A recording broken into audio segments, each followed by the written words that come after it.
Eu tenho certeza que você já ficou se questionando aí sobre por que alguma parte do seu corpo existe ou por que seu corpo age de tal forma. Por exemplo, por que você se coça? Ou por que você ri de alguma coisa? Ou então por que seu umbigo existe? Bom, eu tiro essas suas dúvidas no Sem Frescura. Sabe esse furinho aí que você tem no meio da sua barriga? Sim, eu estou falando do umbigo. Essa entidade aí misteriosa que representa mais ou menos o centro do nosso corpo. O que provavelmente você não sabe é a função que ele tem. E o motivo para isso é simples. Ele não serve para nada.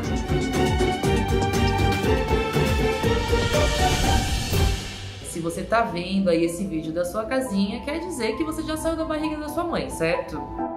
Nesse caso, o umbigo não passa de uma cicatriz. Eu explico. A função prática aí do cordão umbilical, ela termina quando a gente nasce. Quer dizer, ao menos aí na sua utilidade original, né? Isso porque ele é cheio de células-troncos. Então, algumas pessoas podem congelar para tratar doenças aí no futuro. Além disso, ele serve aí como uma espécie de canal de troca entre o feto e a sua mãe. A sua mãe não, a mãe do feto. O feto e a mãe do feto.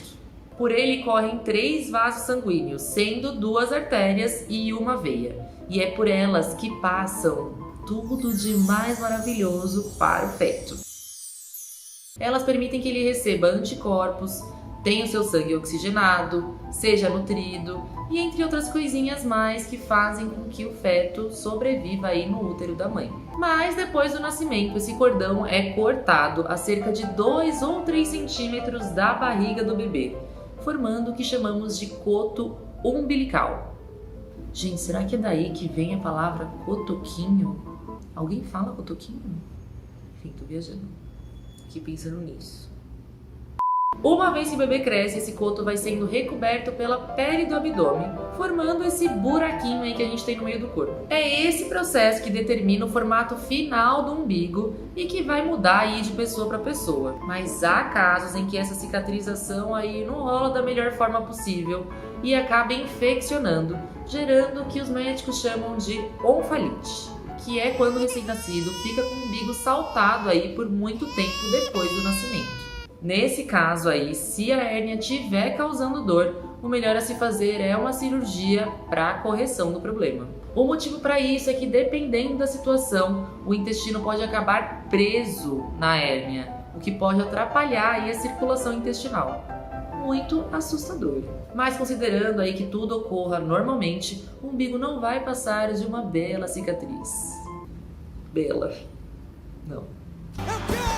E justamente por se tratar de uma zona morta, é que a gente tem aquela sensação estranha, sabe? Quando você toca no umbigo, você fica tipo...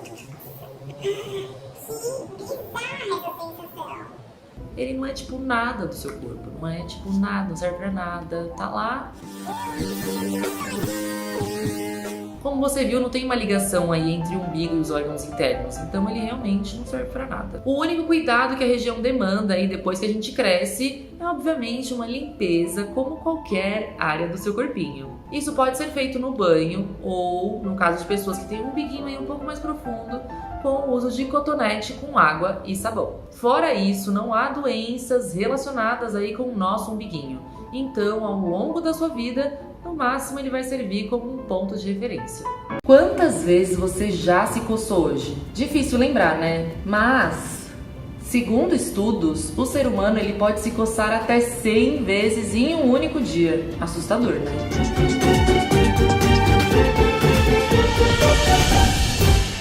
E isso pode ser desde uma coceirinha levinha ali na cabeça, até uma vontade incontrolável de se coçar em um lugar das costas que você claramente não vai alcançar. Independentemente do tipo de coceira, essa reação acaba sendo um mecanismo de defesa do nosso corpo. Ela começa quando o nosso organismo detecta a liberação de algumas substâncias, como a histamina.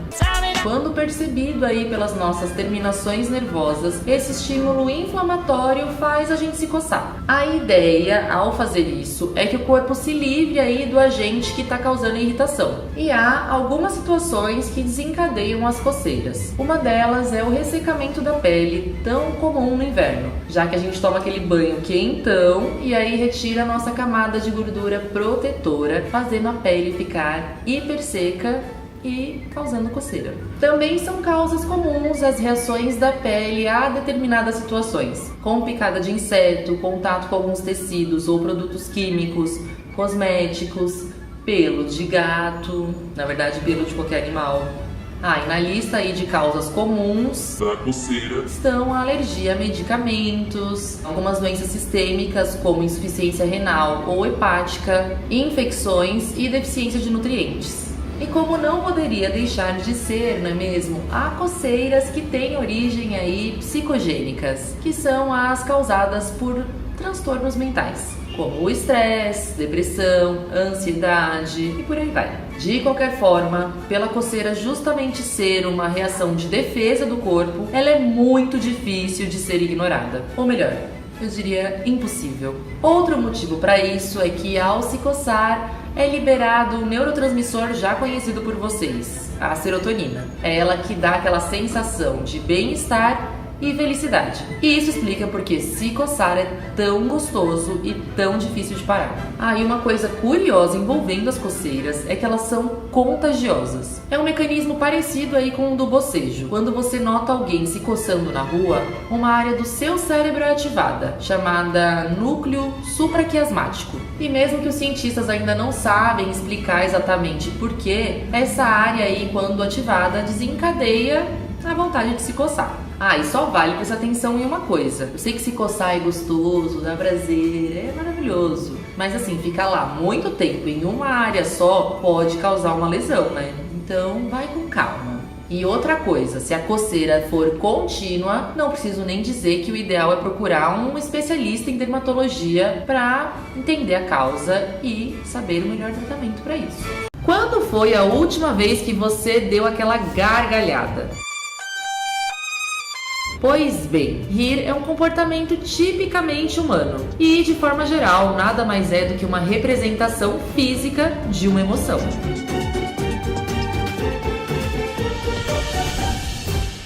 A origem disso tudo está, claro, na nossa central de comando, o cérebro. Aqui estamos falando de uma região específica chamada hipotálamo, que por sua vez faz parte aí do sistema límbico, que controla componentes responsáveis pelas emoções e comportamentos sociais. Ainda há muito mistério envolvendo o riso, mas o que se sabe é que essa região aí sofre estímulos tanto internos quanto externos e acaba causando a reação que conhecemos como risada. Muito engraçado. Mas você deve estar se perguntando, estímulos internos e externos? Pois é, afinal a risada ela pode ser tanto causada por emoções, como a felicidade, quanto por contato físico, como as cócegas. Aposto que você estava pensando em outra coisa, né? E por falar nelas, as cócegas merecem uma explicação à parte. Elas acontecem quando terminações nervosas da pele enviam sinais elétricos para uma partezinha ali do seu cérebro que processa o toque. A partir daí, o cérebro analisa se esses sinais aí são prejudiciais ou não e se eles devem ser suprimidos. Stop! E nesse caso, o riso é desencadeado como um reflexo. Essa relação aí de ameaça ou não explica inclusive por que a gente não consegue rir quando a gente faz cócega na gente mesmo, porque não é uma situação de ameaça, entendeu? Você fica lá assim. Mas o que o riso provoca no corpo? Bom, primeiramente a parte física. Só no seu rosto é uma verdadeira aula de musculação. Enquanto uma risadinha leve aí contrai cerca de 12 músculos da região, uma gargalhada dobra esse valor. E olha que doido, além da frequência cardíaca aumentar, o seu sistema imunológico também é influenciado pela risada, aumentando a produção de células de defesa. E o riso também queima calorias, né? Já que você fica lá mexendo vários musculinhos. Além disso, a risada também causa reações hormonais. Ela diminui aí a concentração de hormônios relacionados ao estresse, como o cortisol, e aumenta os relacionados ao bem-estar e ao prazer, como a serotonina, endorfina e a dopamina. E todos esses efeitos aí positivos para o seu corpinho explicam aquela famosa expressão que diz que rir é o melhor remédio. Estudos clínicos, inclusive, associaram a risada a um menor risco de doenças vasculares, insuficiência cardíaca, asma e transtorno de ansiedade e depressão. Mas a risada, no entanto, nem sempre significa que tudo está bem, né? Isso porque existe a chamada risada patológica. Esse nome se refere geralmente a problemas associados a falhas no sistema límbico ou regiões ali associadas. Mas ele também pode ser consequência de problemas neurológicos, como um AVC mais extenso, uma demência ou, mais raramente, a uma epilepsia, distúrbios metabólicos ou genéticos. E quadros psiquiátricos, como transtornos de personalidade, também podem desencadear o riso. E se risadas em excesso e sem motivo nem sempre são um bom sinal, o contrário também se aplica, já que a falta dela pode ser sinal aí de um problema maior. Isso porque ela pode estar relacionada a doenças neuropsiquiátricas como a esquizofrenia e a depressão. Se esse for o seu caso, o melhor a se fazer é buscar um tratamento psiquiátrico. Mas é isso, do contrário, quando você tem motivo para rir, ri mesmo, porque faz muito bem. Eu lembro da minha avó fazendo uma aula de Tai Chi que ela tinha que rir forçadamente, então ela ficava, todas as velhinhas lá assim, no parque, era muito bonitinho. Eu acho que você é essa pessoa. Você já ouviu uma gravação da sua própria voz e achou que era outra pessoa falando? Eu escuto os áudios do meu WhatsApp toda hora, por exemplo, bem louca, porque eu amo ficar ouvindo e pensando, meu, quem que é essa pessoa falando? Que voz horrível. Pois saiba que não gostar do resultado aí de uma caixinha de som reproduzindo a sua fala é algo bem normal. Mas por que será que isso acontece?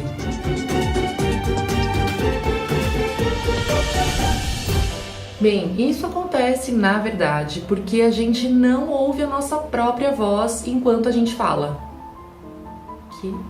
Na verdade, nós captamos a nossa voz de duas formas ao mesmo tempo. A primeira é pela mesma forma que as pessoas nos escutam, pelo ar. Ao falarmos, o ar dos pulmões fazem as nossas pregas vocais vibrarem e gerarem um som neutro. Só que esse som neutro vai ganhando nuances conforme ele passa por todo o nosso trato vocal, que é composto pela nossa garganta, nossa boca e o nosso nariz. Garganta, boca e nariz. Ridícula. Não bota isso.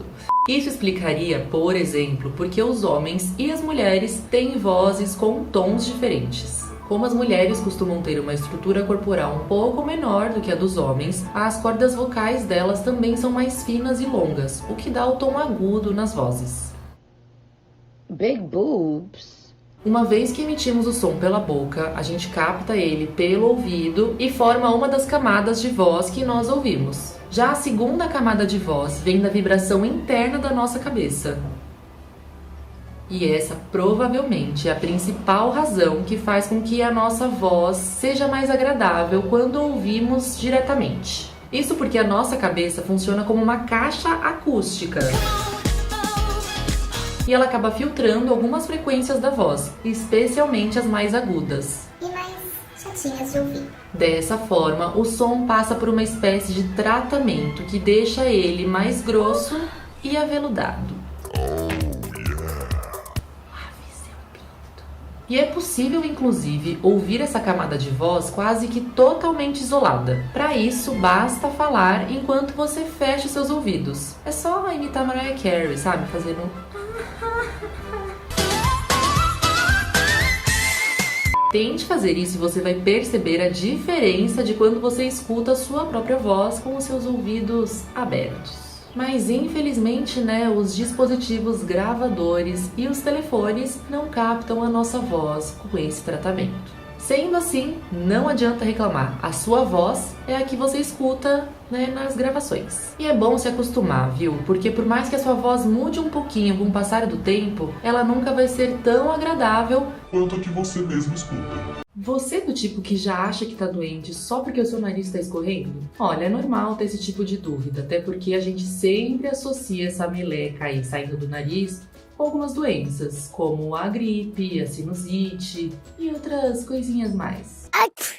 Mas será que sempre que o nariz está escorrendo é sinal de que tem algo errado? A resposta é não, é?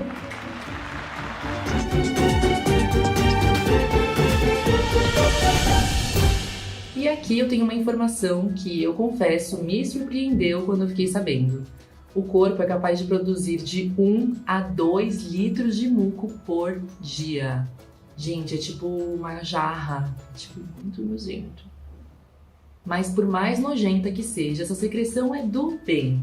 Ela serve, entre outras coisas, para umidificar o ar que a gente respira e reter algumas impurezas para evitar que elas cheguem até o pulmão. O intuito com isso é fazer com que o muco funcione como uma forma de transporte, para levar esses corpos estranhos para fora do nariz. Mas outros fatores também podem desencadear aí a produção de muco. Em algumas pessoas, por exemplo, o nariz escorre quando elas comem alimentos muito quentes, tipo sopas, ou muito condimentados. Isso acontece muito comigo, gente. Come uma sopa, aquela criança ranhenta, assim. Não criança, porque eu tenho 28 anos, mas aquela pessoa... E aí já olha e fala, ah, rinite. É a chamada rinite gustativa, que geralmente acontece por um desequilíbrio neural, uma confusão do corpo que faz com que ele produza muco na hora errada. E mesmo que essa produção de muco seja normal, as pessoas acabam se confundindo, porque ela também ocorre quando há algum problema de saúde relacionado ao nosso sistema respiratório. Para saber aí se o seu nariz escorrendo é algo normal ou se tem a ver com problemas de saúde, é bom ficar atento aos sintomas paralelos. No caso de quem tem rinite, por exemplo, há também muitos espirros e obstrução nasal. Basicamente eu aqui gravando sem frescura, né? Sempre com o nariz entupido, né, filha? Já quando temos gripe, há também o mal-estar físico ou até mesmo febre. E no caso da sinusite, a dor de cabeça também é um sintoma comum. Ah, e a cor do muco também pode indicar que algo aí não vai bem no seu corpo. Se ele não estiver transparente e apresentar uma cor esverdeada ou amarelada, é sinal de que tem algo aí mais sério acontecendo. Nesse caso, né, como sempre aqui a nossa dica do Sem Frescura, a nossa indicação é que você procure um médico e faça exames para determinar qual é o seu problema e saber qual que é o melhor tratamento para segurar esse muco todo aí verde saindo do seu narizinho. Tchau, gente. Não vai me dizer que você nunca acordou do lado do mozão e pensou 1000 vezes antes de dar aquele beijo, por causa do temido vilão de nossas manhãs, o bafo. Sim, que atire a primeira pedra quem nunca acordou com aquele cheiro horroroso na boca e que só sai quando você levanta e escova os dentes. Mas será que isso é normal? Ou significa que eu tô com algum problema de saúde?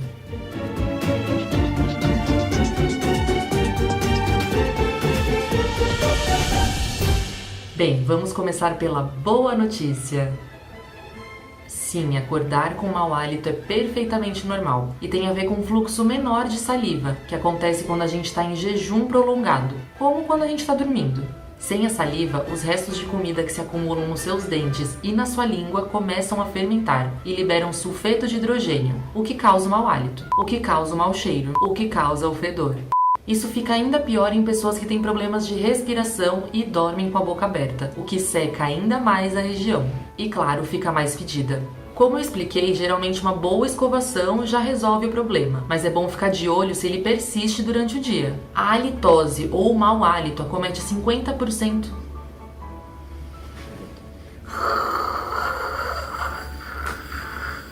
A halitose, ou popular mau hálito, acomete 50% da população e geralmente tem a ver com problemas na boca, como a periodontite e as cáries. Mas, como tudo na vida, em alguns casos pode significar algo mais grave, como diabetes, cetoacidose, refluxo e insuficiência hepática.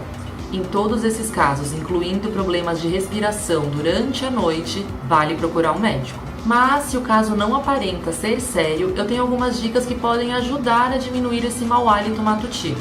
Além, é claro, de escovar bem o seu dente antes de dormir, é bom evitar comer muito perto da hora de deitar na cama e também evitar alimentos muito condimentados. É claro que isso não vai garantir que você vai acordar com um hálito floral, né? Mas vai garantir que você tenha um hálitozinho ali bem ok e possa beijar o seu mozão no dia seguinte. Na verdade, você pode beijar com hálito sem hálito, entendeu? É a vida. Somos todos bafudos.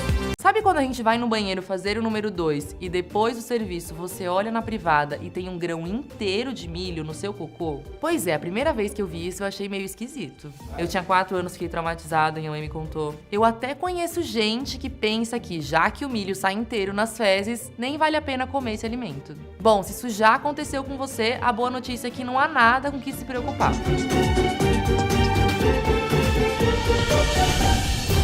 É totalmente normal que alguns grãos e sementes saiam inteiros no cocô, ou pelo menos algumas partezinhas visíveis deles.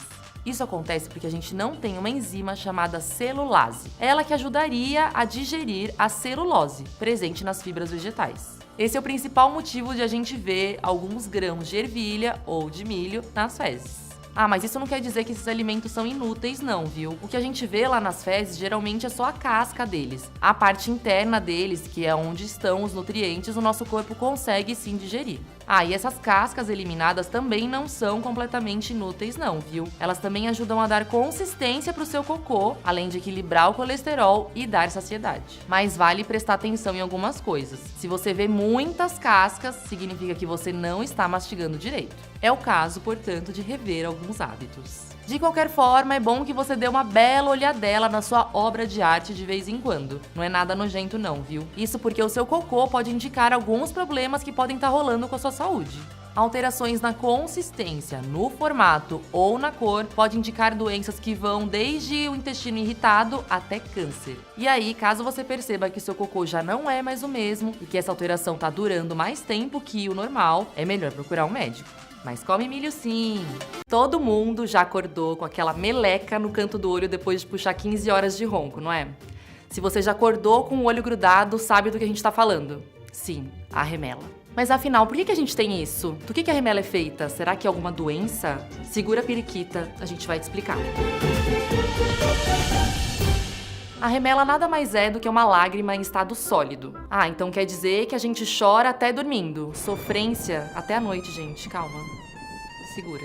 As glândulas lacrimais produzem lágrimas para manter os olhos lubrificados e proteger eles de qualquer corpo estranho que possa entrar, inclusive durante a noite. A questão é que quando a gente tá com o olho fechado, o corpo continua produzindo as lágrimas, só que ela não consegue ser eliminada. E aí ela vai se acumulando na parte interna do olho, no cantinho aqui perto do nariz. E aí esse acúmulo vai formando uma casquinha que a gente já tá acostumado, né? Mas os especialistas dizem que você não pode arrancar com a mão. O ideal seria você tirar com água ou com soro fisiológico. Mais uma coisa que eu faço errado na vida, gente. Além de ter entrado no Tinder, a gente tira a casquinha do olho com a unha.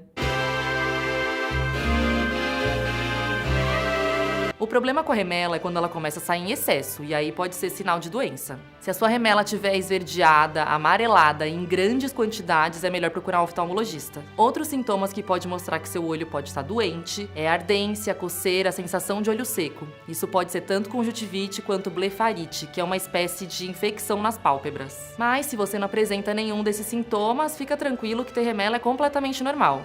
Só não vai sair na rua com esse olho aí cheio de secreção, que é esquisito, né? Quem resiste a um bom e velho pão com manteiga pela manhã? Dá até um quentinho no coração pensar naquela faca passando aquela manteiga molinha no pão, aquele cheirinho bom. O problema é que se você for como eu e guardar a manteiga na geladeira, já rola uma decepçãozinha ali daquele prazer matinal em passar ela, porque ela vai estar dura e vai ser difícil de tirar com a faquinha ali pra passar no pão. Agora você é uma pessoa esperta e decidiu que não tem problema deixar ela fora da geladeira pra ficar mais mole e passar no pão, não é mesmo? Afinal, é isso que a gente vê no mercado, aqueles potes de manteiga fora do freezer. O que poderia dar errado? Meu amigo e minha amiga, a resposta é tudo. Ah, mas o mercado pode e eu não posso? É simples, a diferença é que no supermercado as manteigas ainda não foram abertas. Ao serem produzidas, as manteigas passam por um processo de pasteurização. Isso faz com que elas possam passar longos períodos fora da geladeira, mas desde que lacradas. O problema é que ao serem abertas, tudo muda de figura. Conforme a gente vai usando, o pote vai sendo contaminado por fungos e bactérias. E isso pode ser um grande problema, já que as manteigas costumam ter o creme de leite como principal ingrediente. E em casos extremos, bactérias como a E. coli e a salmonella podem contaminar o seu potinho de manteiga. E aí, se você consumir o produto contaminado, o risco de ter infecções alimentares sérias é bem maior. O problema é, mesmo que a manteiga seja contaminada, nem sempre isso vai ser visível. Dificilmente ela vai apresentar algum aspecto diferente do normal. Já pensou? Você já consegue imaginar o que é uma manteiga contaminada de bactéria? Nem eu sei dizer como é que isso funciona. Ainda assim, é importante dar atenção à textura e ao odor da sua manteiga. Por exemplo, se ela tiver com um gosto azedo ou um cheiro ruim, é melhor ir direto pro lixo. Ah, e um aviso, nem sempre uma manteiga rançosa significa que ela está estragada. Isso pode ser sinal de oxidação, ou seja, sua gordura se mistura com alguma substância, que pode ser até água, e aí fica com um aspecto diferente. De qualquer forma, mesmo que você siga as nossas recomendações e guarde seu potinho de manteiga na geladeira, é bom prestar atenção nas recomendações do fabricante e no prazo de validade. Agora eu tenho uma dica que vai mudar a sua vida. Se o seu problema for a manteiga muito dura, deixa ela na portinha da geladeira que a temperatura não é tão baixa, então ela fica mais ou menos molenga para ser passada no pão. Agora é só seguir as nossas dicas e começar o dia de buchinho cheio. Eu juro por Deus, jamais sentirei fome novamente!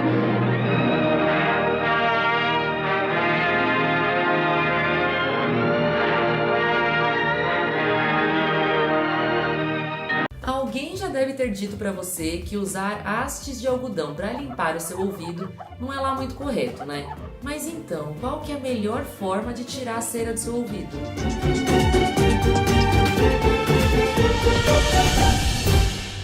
Bom, primeiramente vamos entender o que é a cera. Ela nada mais é do que uma secreção produzida de forma natural na parte mais externa do conduto auditivo, que nada mais é do que o buraquinho do seu ouvido. Ela é uma substância oleosa que tem um papel importante de proteção. Ao contrário da boca e dos olhos, por exemplo, ninguém consegue tampar o ouvido ao mergulhar ou entrar no banho. E já que a água e o óleo não se misturam, a cera expulsa qualquer líquido aí que entre no canal auditivo. Aí ela é bactericida e fungicida, evitando aí possíveis infecções. A cor dela vai depender do teor de umidade. Por exemplo, se ela tá mais úmida e amolecida, ela fica mais amarelada e alaranjada. E se ela tá mais seca, ela dá uma escurecida.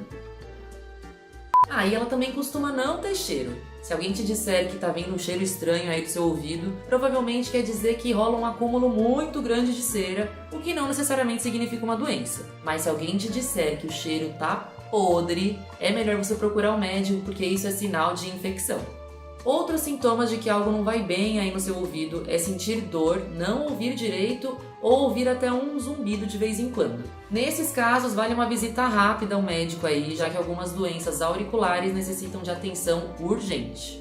O acúmulo de cera, também conhecido como rolha de cera, pode formar uma barreira diminuindo a sua audição. Nesses casos também é bom ir ao médico, já que ele vai retirar a cera em excesso no próprio consultório ou indicar algum produto para que você amoleça ela em casa e tire sozinho. Mas se você está escutando bem, não sente dor e não tem uma secreção saindo do seu ouvido a ponto de manchar seu travesseiro, eu garanto para você que provavelmente está tudo bem.